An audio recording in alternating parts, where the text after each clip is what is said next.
Olá pessoal, tudo bem? Eu sou o professor Cláudio e estamos aqui prontos para o nosso segundo vídeo de aulas para o nono ano. Infelizmente nossa quarentena continua, então estamos aqui para continuar o nosso serviço online, tá ok? Para ninguém ficar na mão e a gente continuar nos estudos em busca do conhecimento. Então vamos lá para o vídeo. Então hoje nós vamos falar sobre o conjunto dos números reais e a representação deles na reta numérica. Na aula anterior, nós vimos os números racionais e os números irracionais. Eles vão servir de base justamente porque a união dos racionais com os irracionais é que vai formar o conjunto dos números reais. Então, quer dizer, a gente vai pegar os racionais, que são aqueles números que dá para transformar em fração, com os irracionais, aqueles que não dá para transformar numa fração, são números infinitos e que não se repetem e tal e tudo, né?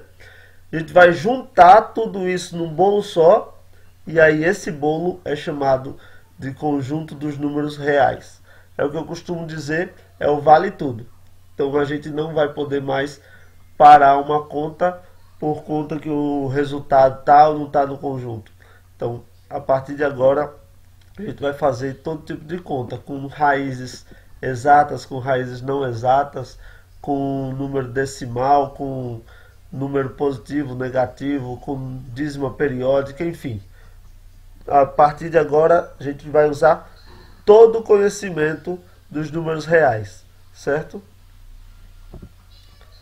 Então, para cada número real, existe um ponto correspondente na reta numerada. E para cada ponto da reta, existe um número real. Por esse motivo, né, para cada número existe um ponto. E para cada ponto existe um número, a gente diz que existe uma correspondência 1 a 1 entre os números reais e os pontos da reta. Então, considerando essa correspondência 1 a 1, os números reais ocupam todos os pontos da reta. Por isso ela também é chamada de reta real. A gente sabe que a reta ela é infinita, os números também são infinitos.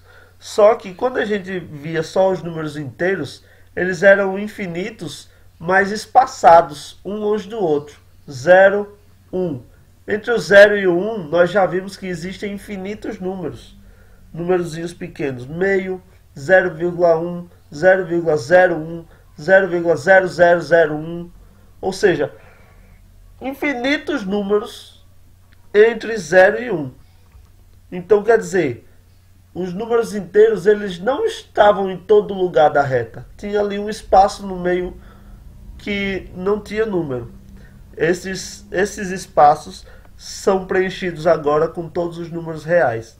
Quando a gente pode colocar fração e até o que não é fração naquele meio lá. Ou seja, a gente vai fechar toda a reta com números reais, certo? Então, por esse motivo, a gente chama a reta real. Então, a gente vai observar agora uma imagem.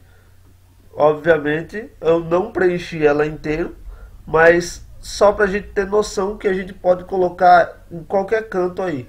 Veja, 0, 1, 2, 3, ali tem menos 1, menos 2, eles estão muito espaçados. Aí a partir de agora a gente vai poder preencher ela com número tanto racional, que é menos 3 meios, é uma fração, menos 0,5 é um número decimal, 1 meio é uma fração. Agora lá em cima, depois do 1, o próximo número, está 0,4142, 3 pontinhos. Isso quer dizer, o número não se repetiu ali.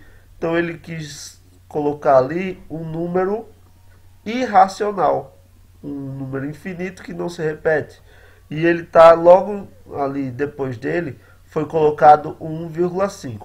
É óbvio, eu estou falando do desenho. Entre esse 0,4142 e o 1,5, existem vários outros números ali. Veja, cada espacinho desse é um número que existe ali. Se você der zoom aí com o seu celular, com o seu computador, seja lá de onde você estiver vendo esse vídeo, cada pixelzinho, cada pontinho desse no que o seu celular aproximar, considere sendo um número. É mais ou menos isso que eu quero dizer nessa reta. Então, Óbvio que não estão todos os números, que não dá para escrever todos os números, até porque são infinitos, mas está aí uma representação na reta de mais ou menos como eles são posicionados, tá ok? Então vamos aqui, desigualdade nos números reais. O que seria desigualdade nos números reais? Desigualdade é dizer, um é maior que o outro, um é menor que o outro, um está diferente do outro, certo? É uma desigualdade. O que não é igual é desigual, uma desigualdade. Então, dados dois números reais, considere aí A como sendo um número real e B outro, tem uma seguinte lei, a gente chama de lei da tricotomia, porque só pode acontecer uma dessas coisas. Ou um número é maior do que o outro, ou A é maior do que o B, ou o A é menor do que o B, ou eles são iguais. Se um não é maior que o outro, não é menor, então eles são iguais. Então, com certeza, se eu pegar dois números, ou ele é maior, ou é menor, ou é igual. É uma lei da tricotomia, o terceiro excluído, certo? Então, geometricamente, falar que A é menor do que o B, se A é menor do que o B, isso significa que quando eu olhar a reta, o A vai estar mais à esquerda de que o B. Vamos voltar lá para a reta, para a gente ver. Por exemplo, ó, o 0 e o menos 0,5. Menos 0,5 é negativo, então ele é menor. Se ele é menor, ele está mais à esquerda.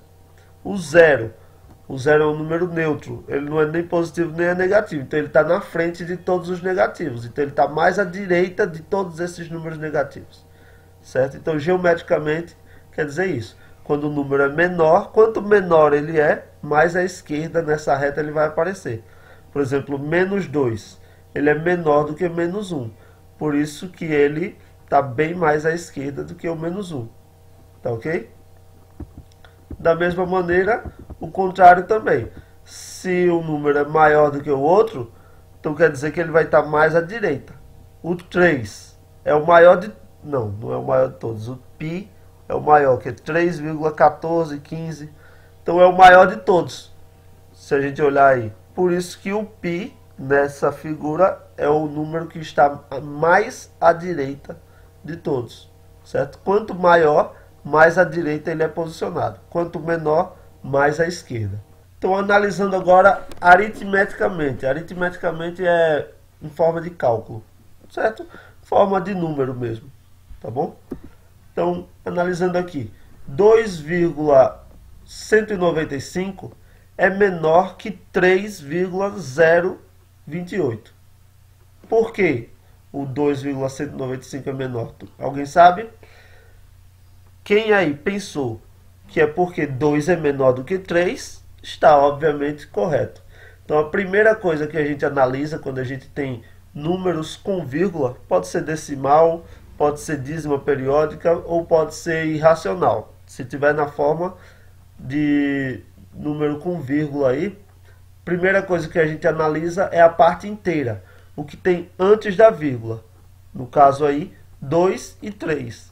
Como o 2 é menor que o 3, então já matou que 2,195 é menor que 3,028. Segundo exemplo aqui, nós temos 4,095. É menor que 4,1. Isso daí é uma pegadinha que muitos se confundem. Então a gente tem que estar observando, a primeira coisa é a parte inteira. 4 e 4.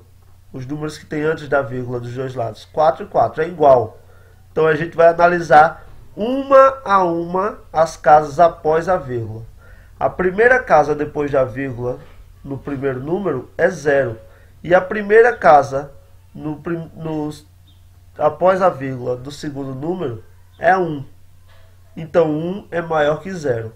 Então 4,1 é maior que 4,095. Certo? Depois, se fosse igual ali, o que é que ia acontecer? Se fosse igual, a gente ia olhar a próxima casa. E aí, a gente vê a parte inteira dos dois aí. 5, vamos ver o número completo. 5,481 e o outro é 5,49. Então, analisando a parte inteira, 5 e 5 está igual. Analisando o primeiro número depois da vírgula, 4 e 4 está igual. Então, analiso o segundo número após a vírgula, 8 e 9. Eita, não está igual. Então, a gente já pode dizer que é o maior dos dois. É o que tem o 9. Por isso que 5,49 ficou maior do que 5,481. É porque o 9, que é o segundo número decimal de 1, é maior do que o 8, que é o segundo número decimal do outro. Tá ok? Uma observação em relação aos símbolos. Eu coloquei lá maior, menor e igual, mas existe também um símbolo, dois símbolos, que aparecem geralmente quando a gente está fazendo uma conta algébrica, que não sabe ainda qual é o número, certo? Ou seja, quando aparece uma letra, que a gente ainda não sabe qual número é essa letra. Então a gente, às vezes, vê esses sinais. Esse sinal parecido com menor, parecido não, é um menor com um tracinho embaixo.